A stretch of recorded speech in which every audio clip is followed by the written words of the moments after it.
Hello, everybody. Welcome to the Peterson Institute. Those of you who are here in person, thanks very much, coming out on a very hot day in Washington, and to everybody online. So I'm very pleased. I'm Caroline Atkinson, not Adam Posen, obviously. I'm a proud board member of the Peterson Institute and somebody who was in my professional life often coming here, of course, as it's a great place on international economics.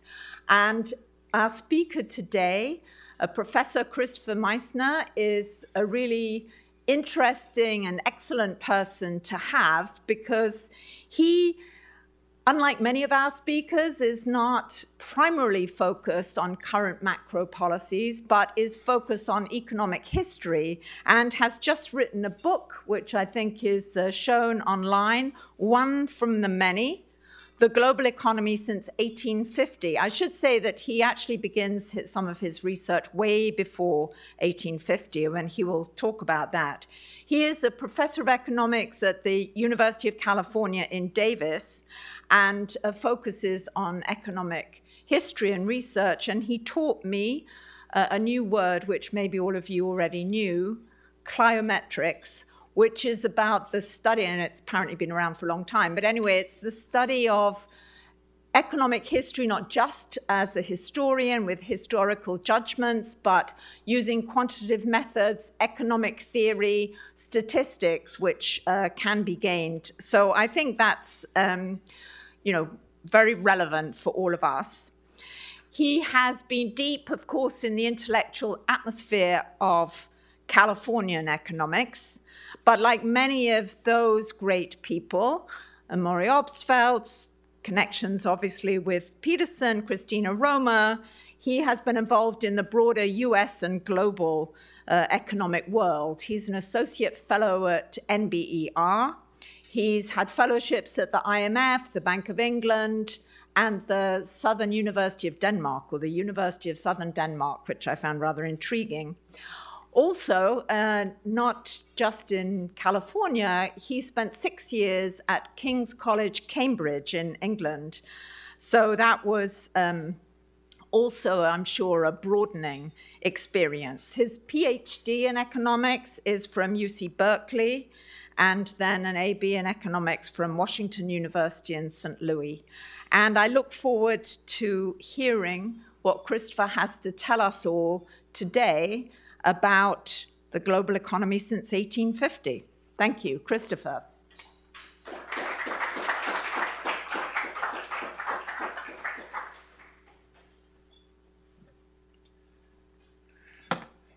So thanks so much for the invitation to come and talk about this project. The Peterson Institute is a beacon on the hill for those of us who study the global economy, and I'm just really glad to be here and to have this happen. My task was to talk for not too long, 15, 20 minutes about the book. I'll try to give you a brief overview of what I try to do in the book, and I look forward to having some great discussion. The book is very much a bird's eye overview of the long run in the global economy. There are many ways one could study this. The title suggests that there is one global economy coming from the many national economies or subnational economies of the planet Earth. So I try to study the global economy as an entity unto itself.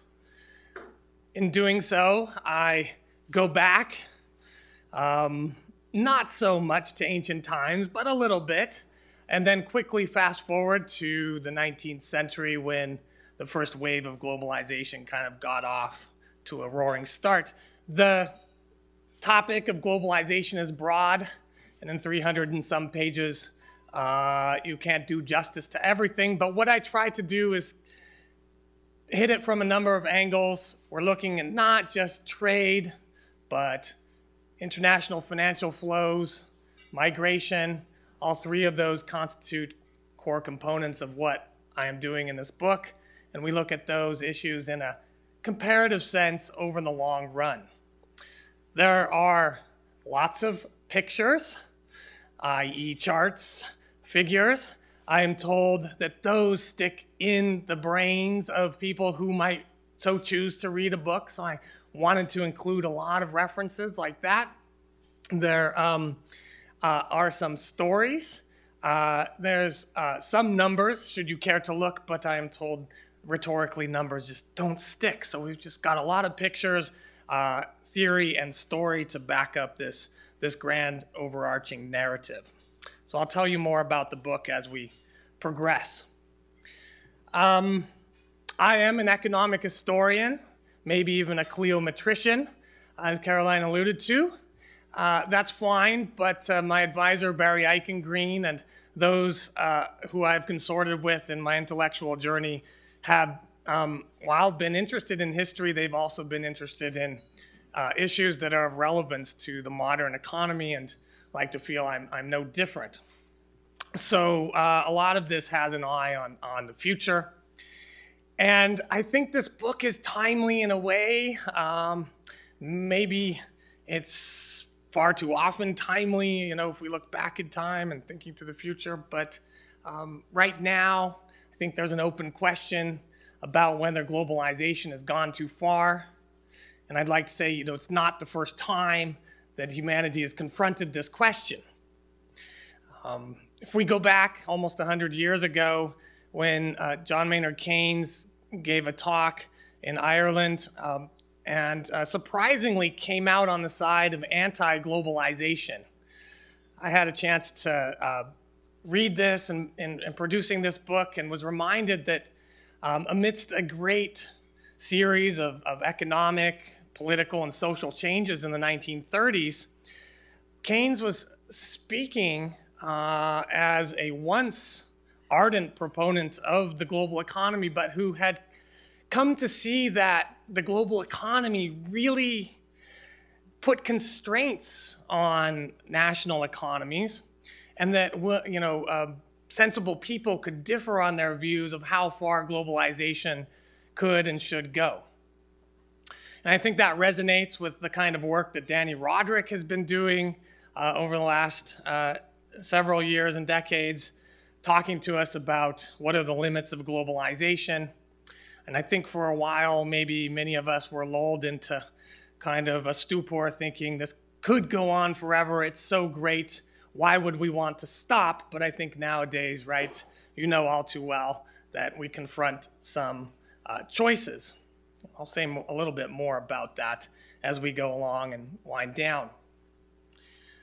So this book, again, coming back to the topic of what One from the Many is about the long run.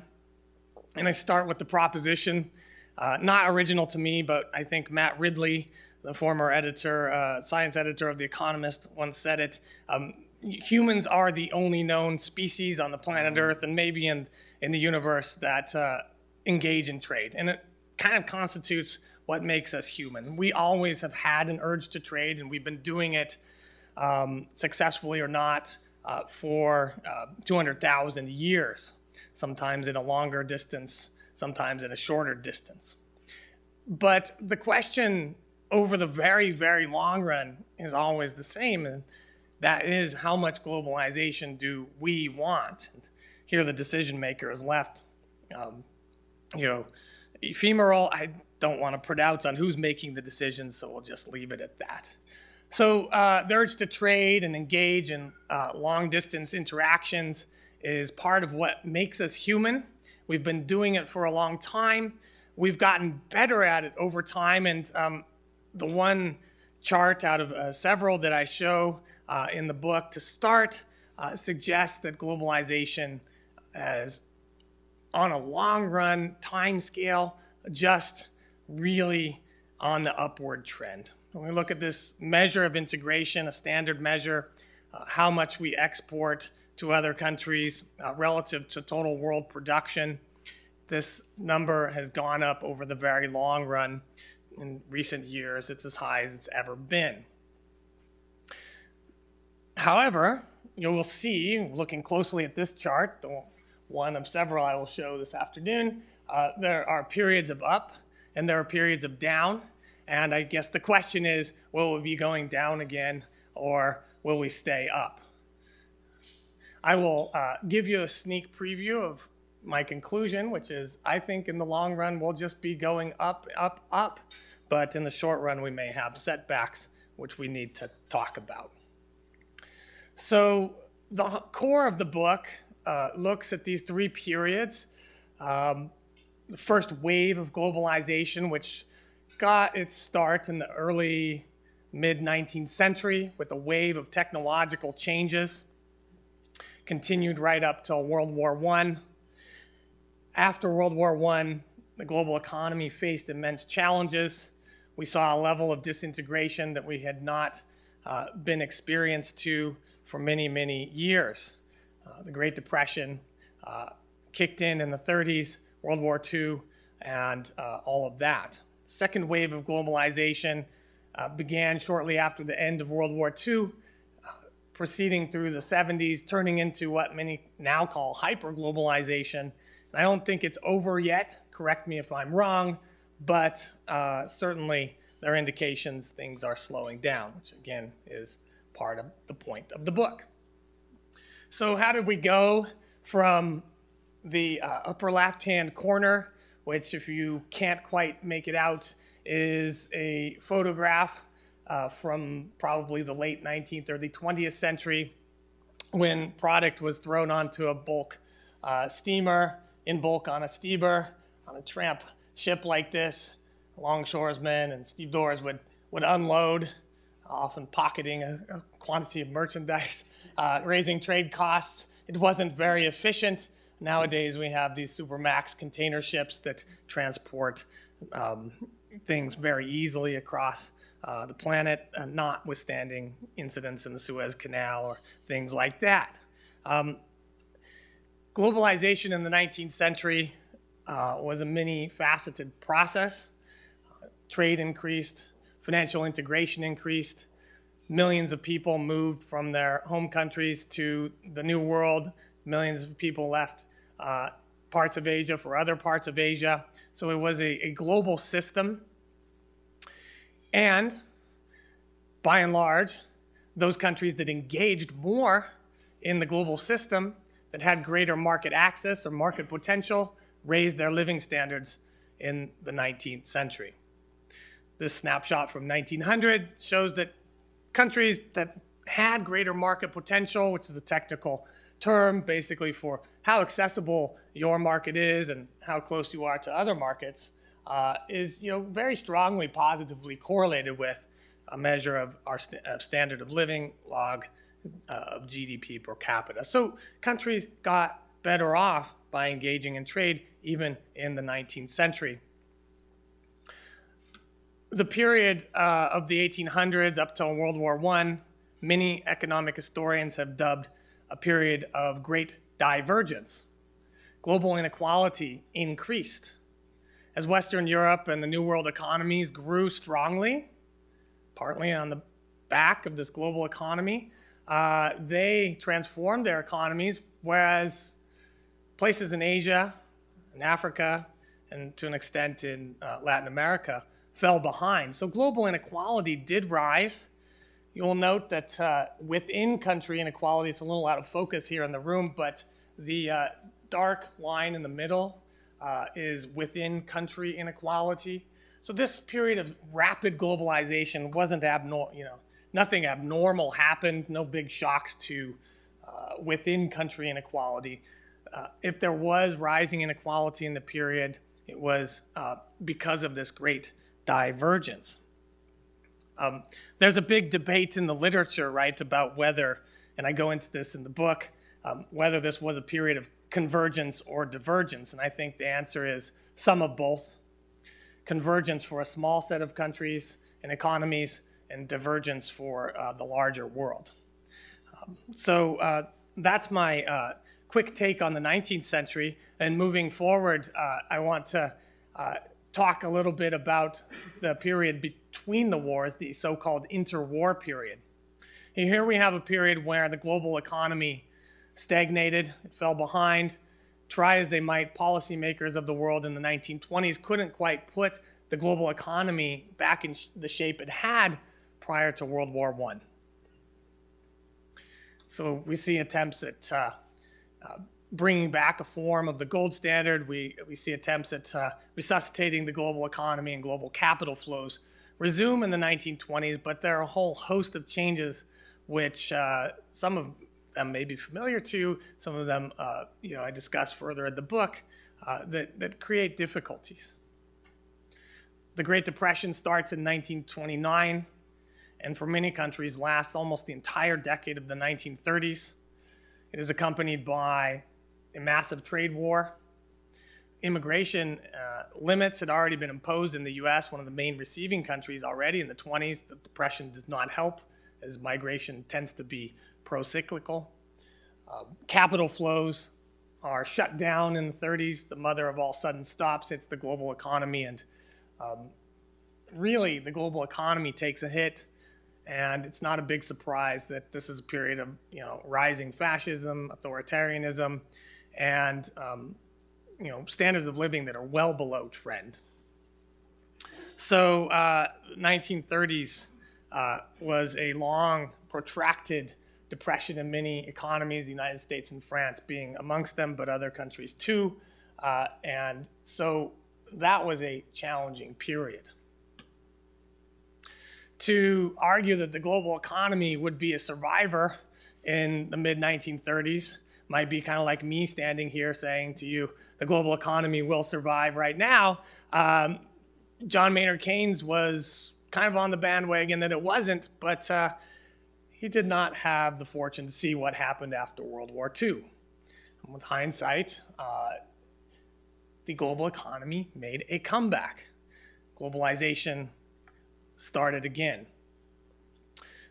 Successive rounds of GATT negotiations brought tariffs down.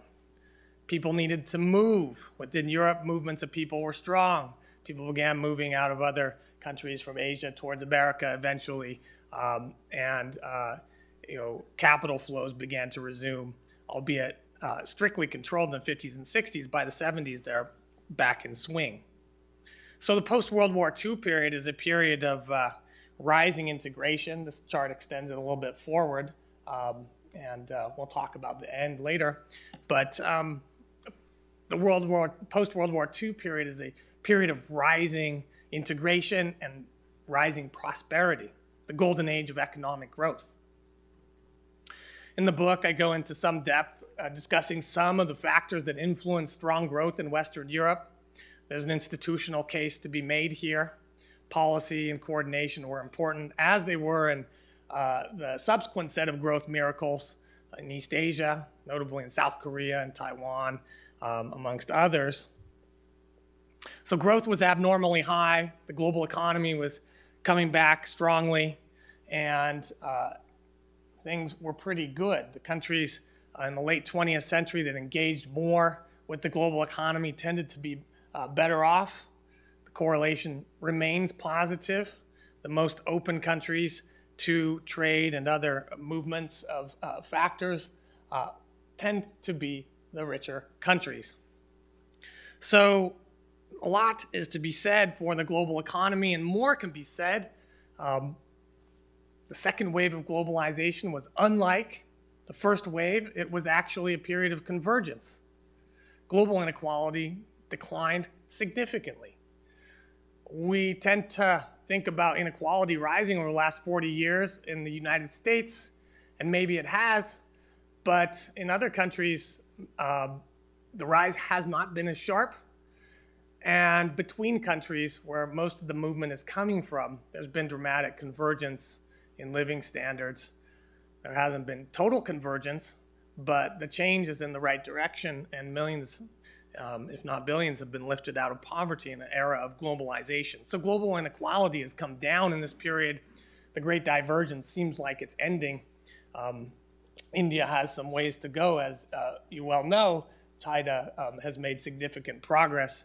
A large share of humanity is located in those two places. So this economic growth couldn't but help. Fast forward to the 21st century, and issues have arisen, but issues have always arisen. there are many issues we could discuss. Backlashes are common. They're not exceptional in the 19th century as well as the 21st century. One of the issues is the so-called Bretton Woods II conundrum. The Bretton Woods II configuration featured an all-star cast of fixed exchange rates, capital flows, free trade, and political malaise. I like to show this cartoon to my students. It illustrates the perplexing problem of globalization in the 21st century, where the US trade deficit mirrored by Chinese surpluses leads to growing indebtedness by the American economy, allegations of undervalued currency, precarious holdings of financial assets by China, and one wonders what we could have done about this, if anything. Well, we now know that after the global financial crisis, things kind of unwound themselves rather more smoothly than people thought. Did this play a role in generating the global financial crisis? Maybe, but other things were going on in the United States economy and around the world, including just a massive credit boom and other features of the period. So Bretton Woods II was an interesting moment, signaling that all was not potentially well in the global economy, and imbalances are back, as we were saying before at lunch, but we'll see how the challenges are met this time. If you think about dissatisfaction with the global economy, in the 90s we had the battles in Seattle and perennial dissatisfaction among certain interest groups against the global economy, as there have always been. I guess the question is, how should we sort this out going forward? I found it very useful to think about Danny Roderick's political trilemma of globalization. And in particular, Roderick's trilemma says we can have 2 out of the 3 following things: intense globalization, democracy, and sovereignty. And so this trilemma, if you will, has been solved in various ways over time. And it's not strictly the fact that you have to be at one of the vertices. You can mix and match and do something in between. But to caricature it, the European Union today may take more integration and democracy, but the allegation is you lose some sovereignty to Brussels. In the gold standard period, we had integration, but we didn't have much democracy. That's why the gold standard worked. And finally, I think Brexit may kind of signify dissatisfaction with too much integration. The vote was in favor of leaving the European Union, trying to regain some of that sovereignty and maintain democracy. Now, whether this was driven by misperception, manipulation, clever political entrepreneurs, or serious problems with policymaking, I think is up in the air. Maybe some of all of those are in play. But I think the trilemma kind of gets us to focus on the idea that people can perceive globalization to have downsides. And, apart from the standard textbook where, not everyone is helped equally by liberalization, we have to think about better ways to handle globalization given these constraints. And so how much globalization we want. And for some places that might be a lot, and for some places that might be a little bit less. But where will we end up going forward? Is it the case that the global economy is going to slink back into nothingness like in the 1930s, or take us back to the Stone Ages or to 1500? I don't think so.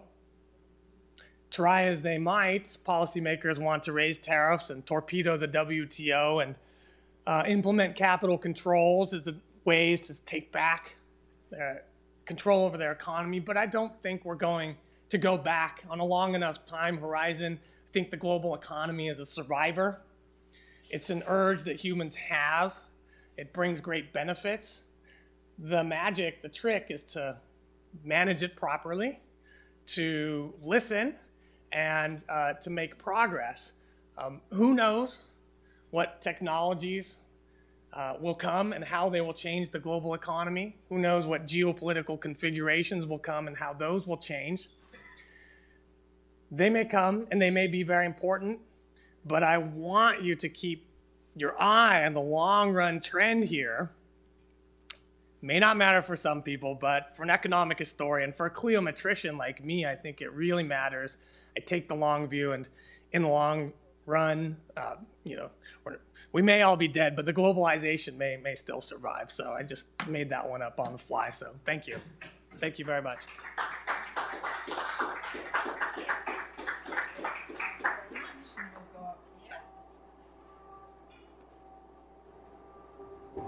Take the stairs so I don't. Yeah. Take the stairs.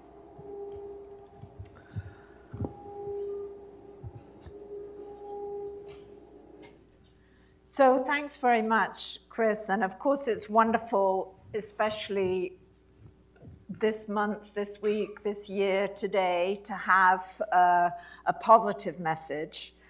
But I want to begin with a few questions, and then obviously we'll turn to the audience here. You have these nice quotes and remarks about how globalization is fundamentally human, that humans want to trade, they want to exert that togetherness in some sense. I fear that what we've also been seeing as fundamentally human is a rejection of other. And we see that particularly around issues of migration, your third point. But it's not only, it can be around financial flows, when people don't like the idea of foreign companies coming and buying what are viewed as national champions or and so on. And it can also be on trade. You know, people proudly say, this is a home.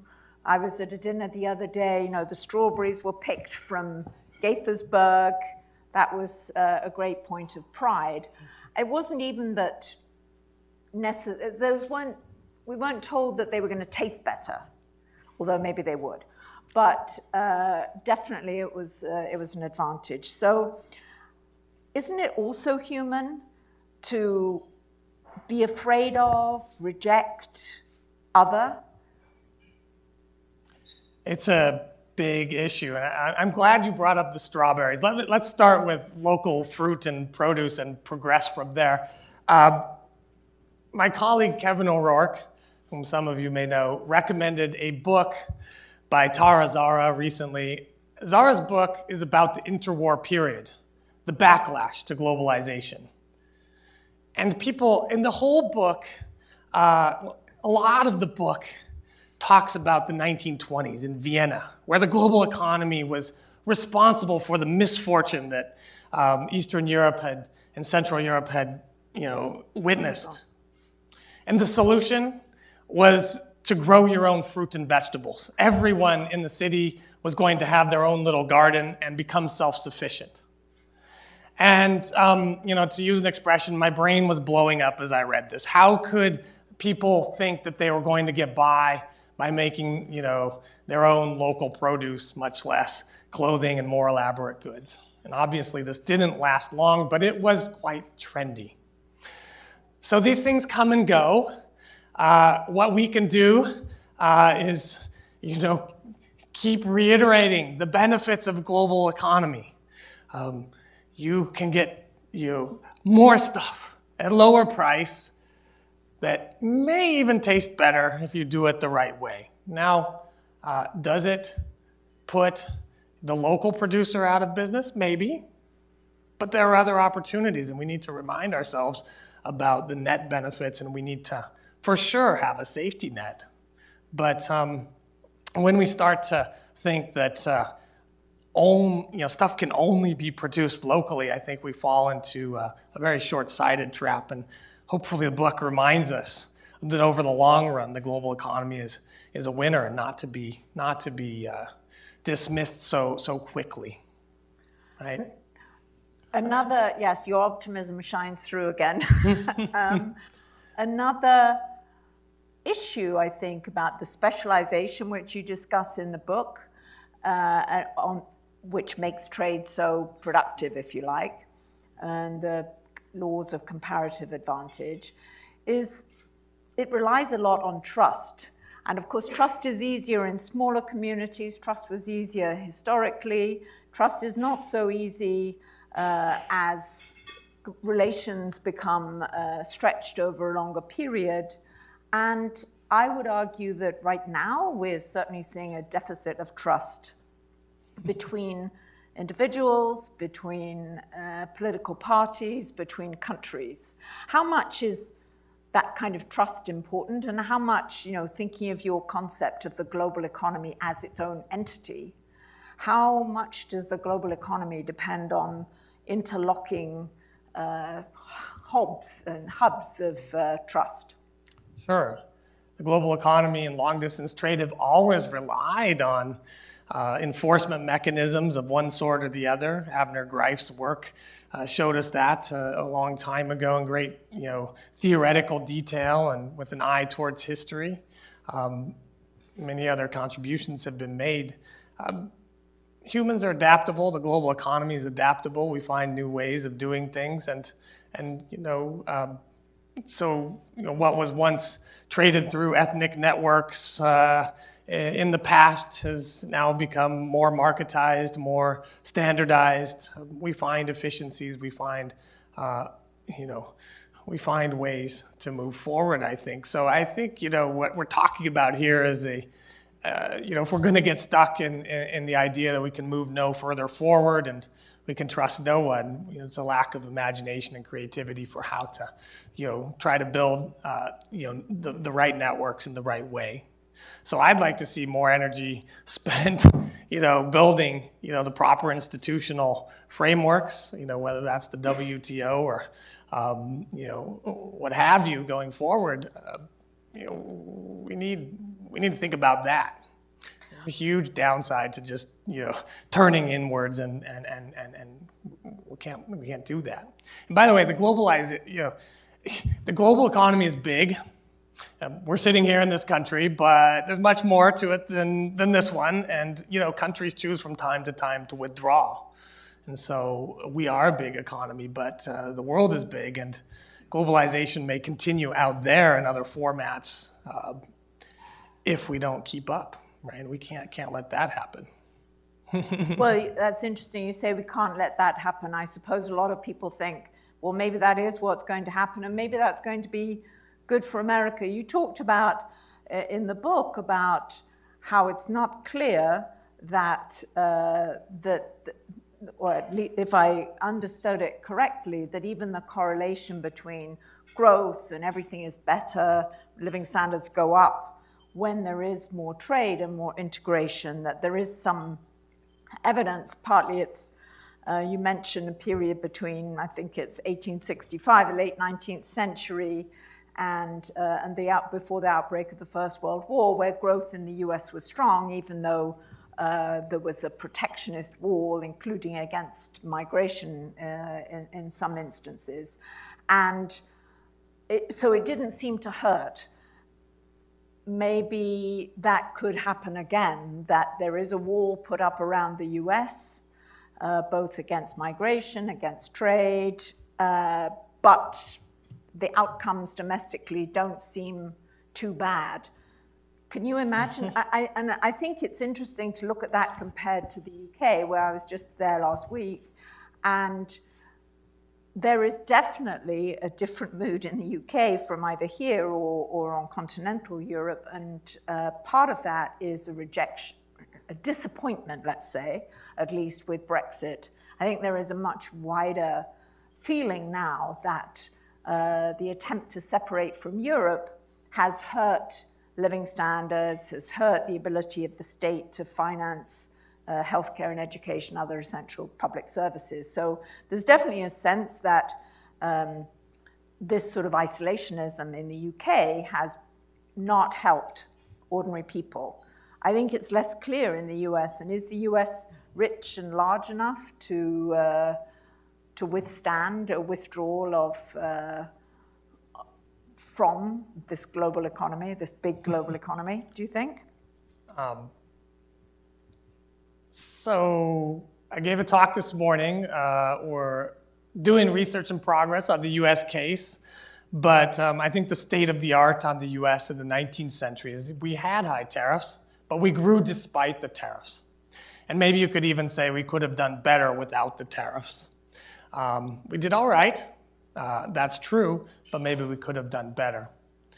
For sure, small open economies, smaller economies, poorer economies are going to rely more on the global economy to prosper in a way. This one is a large economy in relative terms, and so the domestic interests are going to be stronger, but I still think on the margin we can do better with the global economy. One thing we haven't really talked specifics. I've showed you some figures. I want to be clear, right? When we talk about trade, it's, as you know, textbook stuff. There's winners, there's losers. We've got to find ways to compensate the losers. On net, we're supposed to be better off. And in general, I think that's true. But one aspect of globalization, let me hit migration quickly, and financial globalization is another. I mean, the best reading I have, my colleague Giovanni Parri at UC Davis, looking at migration, says, well, migrants are here to help us. They've reinforced our economic strengths, complemented domestic workers, and so it was in the 19th century. Now, financial globalization is trickier. My reading of the history suggests that financial globalization may bring some benefits. In the 19th century, it certainly did. But it's finicky. It moves in ways we don't often predict. It moves sometimes to rich countries rather than the poor countries we want it to. As right now. Right now. And it often brings with it the potential, if mismanaged, for financial crisis. And the names of the economies that have suffered from massive inflows and then sudden stops of outflows are long and illustrious. Argentina. But there are many besides the one I mentioned, and we have to, think about globalization holistically, right? There's a number of, obstacles and dangers and risks that we need to think about. So it's not just, not just trade. I'd like to focus on these other aspects. But overall, and one thing I did not get in during the talk, but which I should have, is Kranzberg's law of technology. Technology is not good or bad or neutral. It can be any of the above. And so I think globalization is kind of like that. So you view it as both inevitable, but not necessarily good or bad, depending on how it's managed. I think so. And I think it's interesting to think of the distinctions between trade, financial integration, and migration. And my sense at the moment is that a lot of the opposition to globalization may have come because of the losers from trade, but is being expressed now, including importantly in Europe and also in the United States, against migration. And, personally, I like it when there are lots of different people around. I grew up in London, become much more diverse over my lifetime, and that's fun. There are different restaurants, et cetera, et cetera. But many people don't like it. And culturally, and you can see it in Europe because it's such in a sense, a small area geographically, but with lots and lots of different cultures.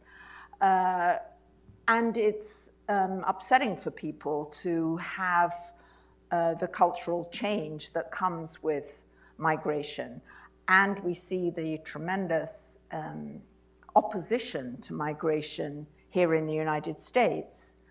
So I don't think it really helps to say, well, people come, they help us, they pay taxes, they work, they do jobs that others don't want to do, but they're also around in a way that many people just don't like. And if one looks forward, we can see that there will be a continent, Africa, where the demographic trends are still to increase population, unlike in Europe and many other parts of the world, maybe here as well.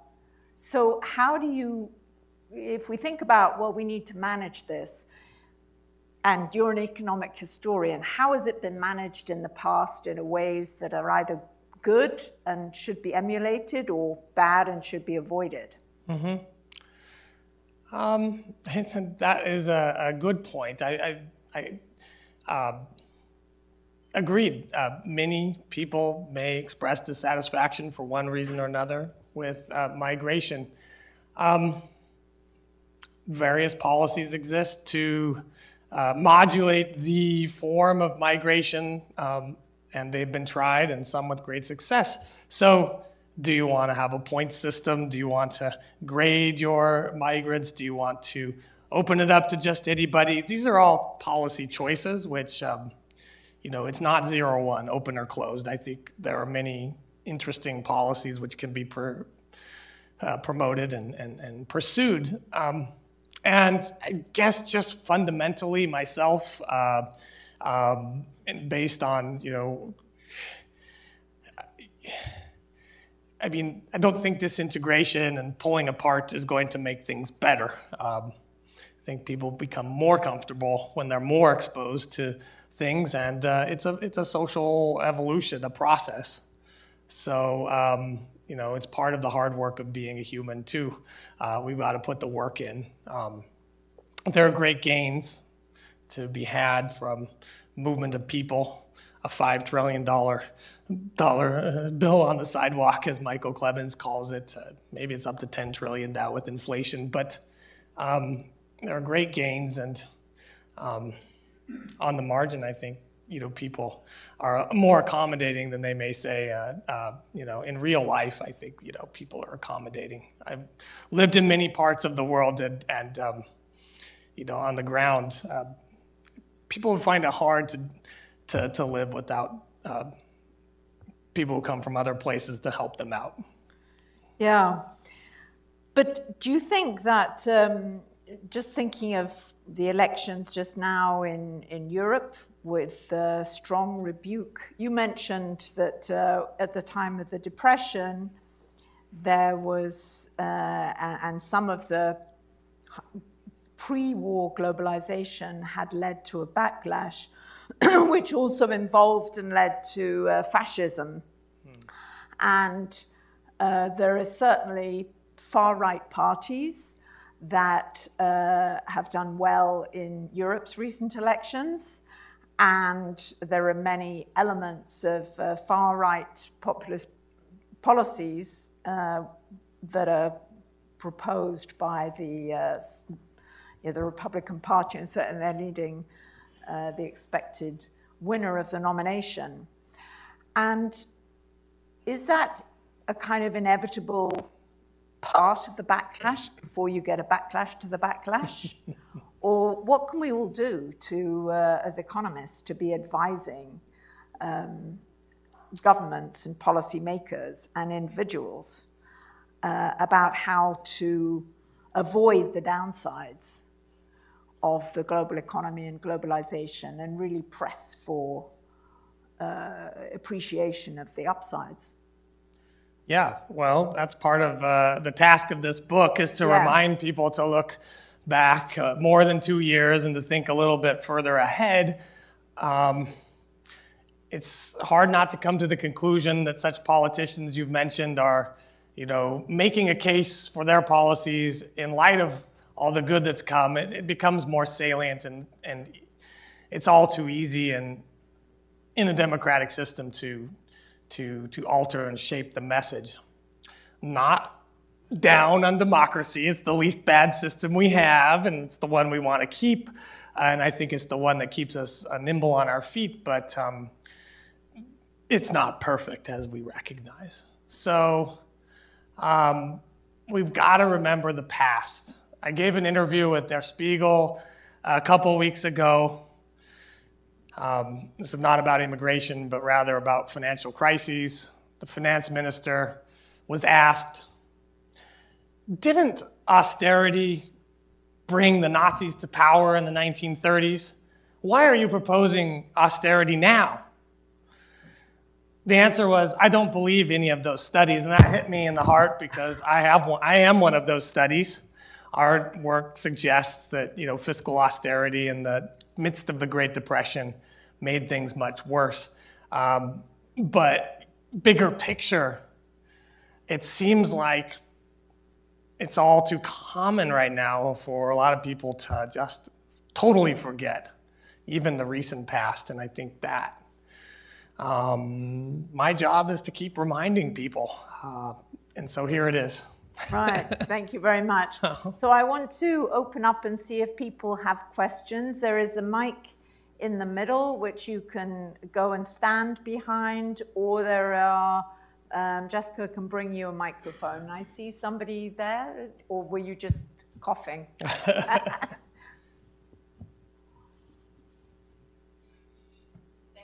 And do introduce yourself. Yes. Thank you for this presentation. One of the things you may discuss more in the book, but didn't today, is about multinational corporations. And so much of the trade that we see is mediated by multinational corporations.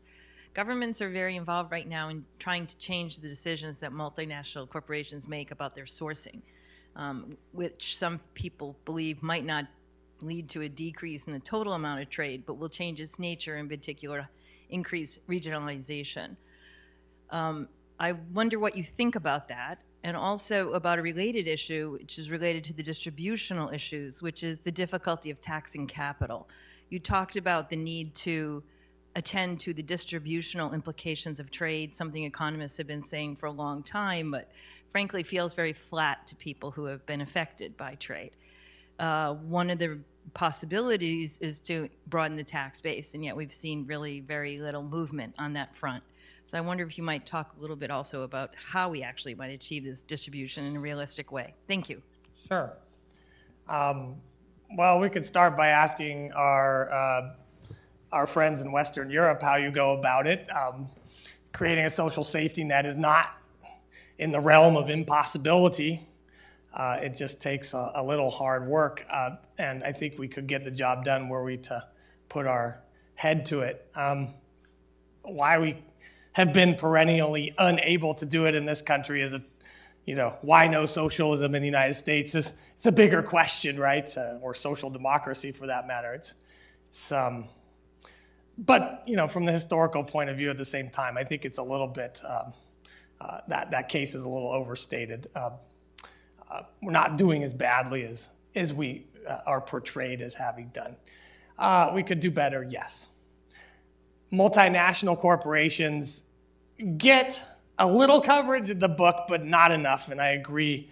On the historical view, over the long run, there's something to keep track of, but there are more animals of the late 20th century, and trying to keep the book kind of synchronous over time and cover the same topics, I probably didn't discuss it enough. But you're raising interesting concerns about strategic trade, and I think, I'm not an expert, but I tend to think that issue has been neglected by economists. The economic history, what does it say? I've been reading up to try and see how people thought about it in the 19th century. And Germany was getting worried prior to the outbreak of hostilities in 1914 about sourcing and market access.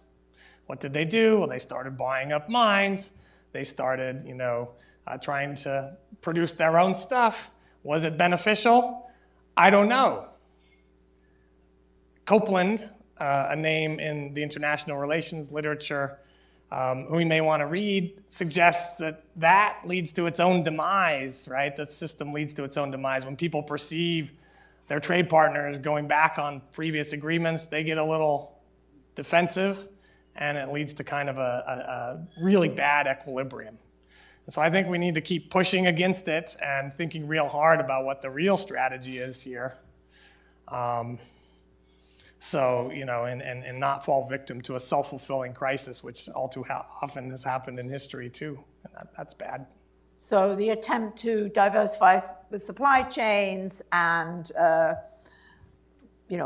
friendshoring might lead to the non-friends, relations with the non-friends deteriorating when you were trying to be defensive against such a deterioration. It might trigger a further deterioration. Right. One question one might ask is, well, if globalization is so great, not only should it raise living standards, but it should, world peace, right? And there is that theory out there that trade brings peace and harmony, but I have to say, World War I is one notable exception, right? The countries were deeply integrated, and yet they all went to war. So how could this happen? And I think Copeland's book begins to give us an answer that, when the feelings change and the perceptions change, we run into real trouble, and we have to really be aware of that. I'd like to think about it more. Maybe in the second edition we'll have some more to say, but it's certainly an area of interest and one we have to be worried about in the future. Well, we all know that the big geopolitical tension, at least as viewed from the US, is with China. And I saw Nick had raised his hand earlier, a great expert on China. So maybe Nick Lardy could be given the mic. I also just want to do a shout out to Mary, because I'm sure you've seen, but others who may not have. Mary has written with Kim Klassing a fantastic piece about how the beneficiaries, supposedly, it's no surprise to the economists perhaps, but the beneficiaries of higher tariffs and all the rest of it are, of course, the producers and the better off, and those who stand to lose the most are those that hope for the best, and the poorer people in society such as the United States. So it is really a perverse set of policies. But Nick. You've mentioned various periods of backlash against globalization, and you quoted the piece from Keynes, which was quite interesting. And of course, we have a whole new wave of backlash in the last 5 years or so. And I'm wondering, how have the factors that have fed this backlash changed over time, particularly taking into account what's happening now with China? Interesting question. It's a really interesting question. A while back, as a textbook trained economist and dweller of office space and maybe not enough the real world, I thought backlash was a figment of my economic historian's imagination. Kevin O'Rourke used to write about it in the 90s before it became a thing again. Now I take it more seriously. If you don't, you should probably too. What are the drivers? Of course, globalization causes displacement, as any technology does. How could you express it? In the 19th century, there was popular dissatisfaction, whether it was through the democratic system or popular, backlash. Farmers in Europe were notably hurt by New World grains, and they sent the message out that they were in trouble in Germany and in France alike and other places. And they were heard. At the same time, you had the ask by the usual suspects, the industrial producers, who said they were also in trouble due to industrial competition, and maybe they were and maybe they weren't, but the politicians believed them. In Germany, you had the coalition between the industrialists and the farmers, which created an overarching coalition in the late 19th century to bring back tariffs. And so political entrepreneurs and interest groups still play a large role here, and that hasn't changed over the long run. I think what it has changed is economists' knowledge of how this works has gotten a lot better. I think Keynes was kind of wrong. And in the 19th century, they might have known about David Ricardo, and Heckscher and Olin were scribbling things down, but I think we know a lot better now about the potential losses from de-globalizing. So I think we gotta keep the pressure on from our ivory towers or think tanks or wherever we may be, and reinforce the idea that about what the data show. The data are just strongly in support of globalization with a safety net. So I'll keep saying that. Yeah, I don't think the message is not really there in the media, or it's just a very unpopular position now. The Economist is one thing, but there's, many people just, and I think it might be a little bit also because the farmers were a perhaps sympathetic seeming group, industrialists not so much. But if you think, to Nick's question, it seems to me that a lot of the opposition, the popular opposition now, is from workers and from average, at least in the States, average Americans or in Europe. And they're not necessarily from big industrialists. In fact, and ironically, of course, farmers are, at least in the US, are pro-trade.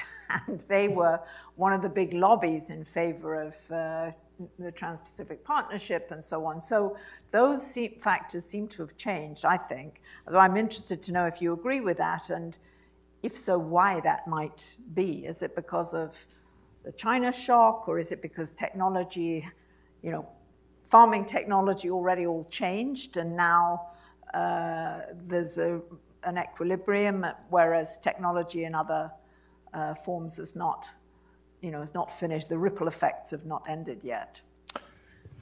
There's a lot there.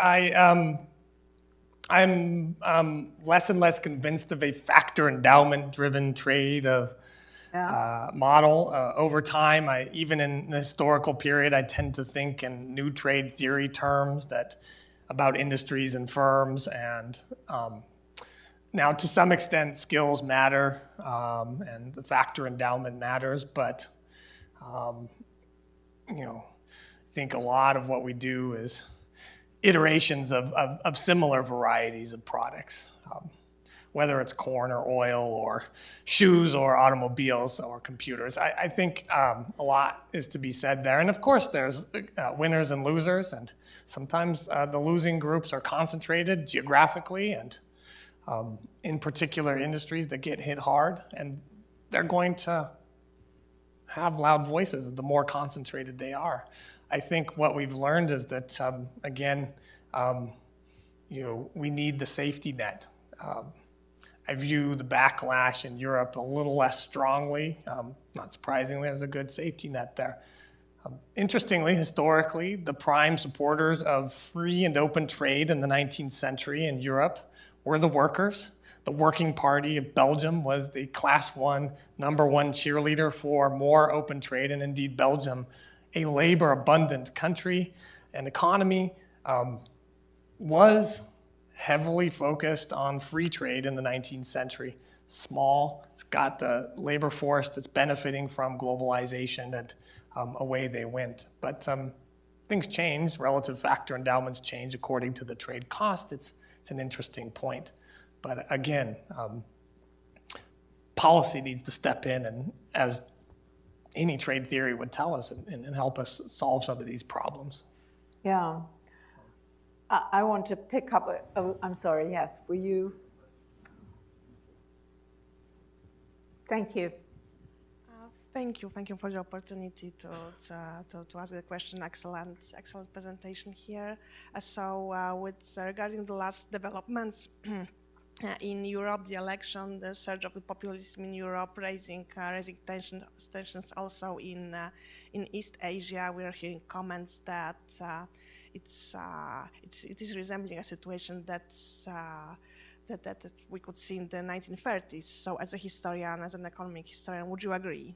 Would you agree with these views? And what advice do you think history can offer for resolving the tensions in the present? Thank you. So the question was, are we in the 1930s again? Is that kind of the question? Oh, we're not even close. There are things that remind us of the 1930s, but it's got to be different. I think our knowledge of how things work globally is better. for all of our problems, most of leading advanced economies remain pretty democratic, much more so than before. Will a leading European nation become an authoritarian dictatorship in the near future? I don't think so. Will we see a decline of output of 15, 20, 30%? I sure hope not. We know how to combat crises better. We know what the value of democracy is. We've learned that over time. And so I think there's a lot of reason to be optimistic. It doesn't mean that, forces aren't nibbling at the toes and chomping at the bit to try and erode what we have, but I think we're in better shape than the 1930s so far. But there could be geopolitical surprises and major wars. We already have some smaller ones going on in relative terms. From our perspective at least, could bring big changes and big political changes. So we have to wait and see that. That's right. I'm sure that's on everyone's mind. So Christopher, I thought you were going to end on that nice positive note that, that everything was much better, and in particular the attachment to democracy, the fact that I think you're right that we know how to manage the economy and finances much better than we used to. But we need to worry about geopolitical concerns, and we need to beat the drum for the benefits and also for the support for transition. So it's 2:00. We have a rule of finishing on time. I want to thank you very much for great discussion and recommend your book, which we can't show. Well, we did show the title, but it's purchasable. I have it on my Kindle, and I recommend it to everybody. Thanks very much. Thank you, Christopher.